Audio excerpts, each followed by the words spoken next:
How you doing? This is Stanford Smith with Pushing Social, and I want to talk to you about how a dumb little tweak I made on my blog immediately doubled my email subscription rate.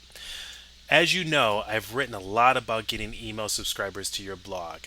And the reason I'm passionate about it is because I believe that email subscribers are the missing link for getting more retweets, reaching a bigger audience, building loyalty and repeat visits back to your blog, and most importantly, getting more sales and getting more leads to your blog. But from talking with a lot of my readers and from doing a lot of consulting, I realized that the real problem here is that it's hard as heck to get email signups. Now, over time, I've learned that there's really two major ways of immediately getting more email subscribers for your blog. And my two best recommendations are one, offers something valuable. Okay, so find something that really solves a problem, something that your readers will really value, and then offer them that for free in exchange for their email address.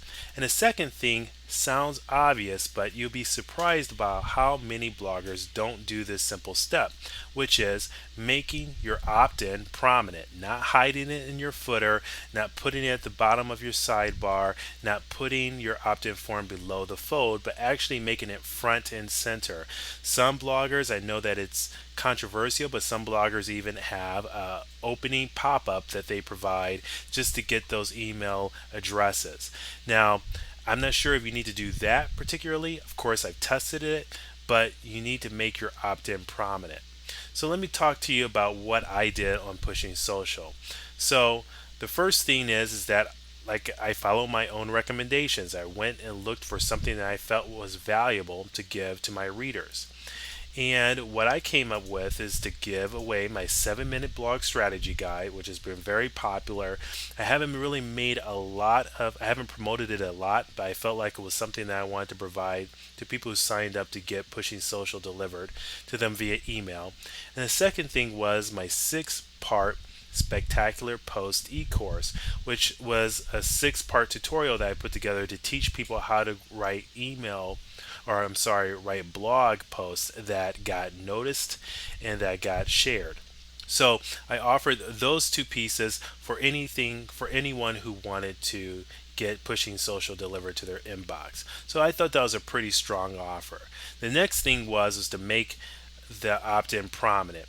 Now, the very first thing I did was I made a nice bar, as you can see. I put the bar at the top, it spanned my entire blog, and I put that at the top so people couldn't miss it. So that opt-in was prominent. But there was a problem. First of all, I found out that after looking at my analytics and then looking at my tracking software, I realized that things didn't go as planned. Actually, things didn't go well at all. The surprising thing that I found was that my that nice banner at the top of my site got dog stomped by a throwaway opt-in form that I actually had placed at the bottom of my posts. So it wasn't at the top, it wasn't actually above the fold, it was actually at the bottom of my post. So actually a person, when they got finished, that's when they would see this opt-in form. And this particular opt-in did fantastic. So let me talk to you about the numbers. First of all, you're going to see at the top here that the first line is the banner, my nice fancy banner that I put at the top of my post, top of my blog. And actually it has 64 submissions. Not bad for the time period, but you can see there that it actually had a 0.5% submission rate. But that little post, the little opt-in form that I put at the bottom of my post actually did almost twice as well. And that is incredible considering that it's not as fancy as the top banner and it wasn't put at the top of my blog. So why did this happen? Well, I have two theories. One is banner blind. This happens because people automatically ignore anything that looks like an ad. And this is just because of the fact that people are so used to seeing banners on the top and along the right hand side that they just automatically know that that may not be something that may be important to them, so they ignore it.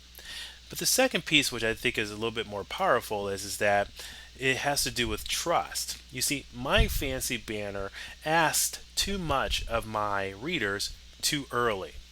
You see, the reason why the banner at the bottom did well is because I first established that I was going to give some value first. So they got a chance to read my blog post and see that I was offering content that would be valuable. And then my readers were ready to reciprocate with their email address.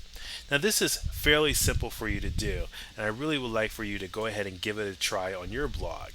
Now, depending upon your blog theme, this may be easier to do or slightly harder to do. I would advise for you to go ahead and just do some Google searches or go to the forums and ask about your particular theme, about how you can place image or place an opt-in form after your blog. I use StudioPress for Pushing Social, and it's fairly easy to do, and it's fairly easy to get help on doing it. But again, just go ahead and search on Google, and I'm sure you'll be able to find a quick way or some tutorials for you to do it for your blog. And of course, ask me any question you want in the comments that are going to be below this video. So again, I'm Stanford Smith, and if you'd like to learn more easy blog tips for busy bloggers and people, go ahead and visit me at pushingsocial.com.